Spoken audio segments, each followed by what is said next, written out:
அரங்கம் முழுசும் நிரம்பி வழிஞ்சது. மேடைக்கு ஒரு பெண் ஒய்யாரமா வந்தா. ஒரு பானையை எடுத்து தன்னுடைய தலையில வச்சா. அப்புறம் இன்னொரு பானையை எடுத்து அந்த பானை மேல வச்சா. மேடையை சுற்றி வேகமா நடந்தா. அத்தனை பேரும் கைத்தட்டினாங்க. இன்னொரு பானையை எடுத்து 2 பானைகளுக்கு மேல தலையில வச்சா. பலத்த கைத்தட்டல். மறுபடியும் மேடையை சுற்றி வந்தா. மொத்த கூட்டமும் ஆரவாரம் செஞ்சு கைத்தட்டி மகிழ்ந்துச்சு. ஆனா முன்னாடி உட்கார்ந்திருந்த ஒரு பெண் மாத்திரம் திரும்ப திரும்ப சொல்லிக்கிட்டு இருந்தா, இது வெறும் பயிற்சி தான். மேடையில் நின்ன நடனக்காரி இதை கேட்டு எரிச்சல் பட்டா. நிகழ்ச்சி முடிஞ்சது. எல்லாரும் போயிட்டாங்க.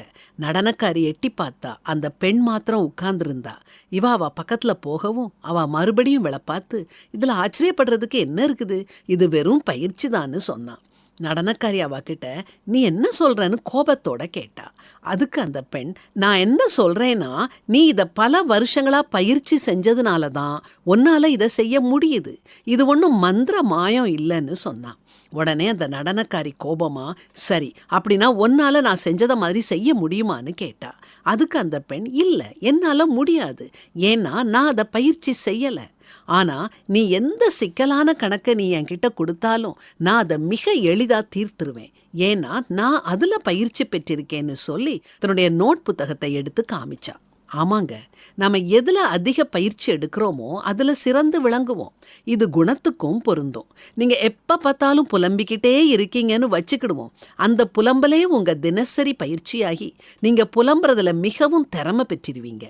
முழு நிலவு பிரகாசமாக ஒளி வீசிக்கிட்டு இருக்குமே, அதை பார்த்து அதில் கூட குறைகளை கண்டுபிடிப்பீங்க. நீங்கள் துக்கத்தை பயிற்சி செஞ்சால் மகிழ்ச்சி உங்களை அடையவே அடையாது. நீங்கள் எரிச்சலை பயிற்சி செஞ்சால் அமைதியான தருணங்கள் கூட பதற்றமாக தோணும்.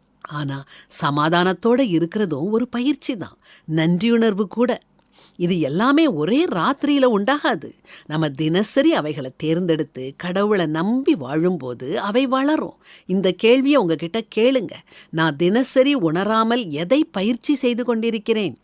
உண்மையுள்ளவைகளவைகளோ, ஒழுக்கமுள்ளவைகளவைகளோ, நீதியுள்ளவைகளவைகளோ, அவைகளையே சிந்தித்து கொண்டிருங்கள். அப்பொழுது சமாதானத்தின் தேவன் உங்களோடு இருப்பார்.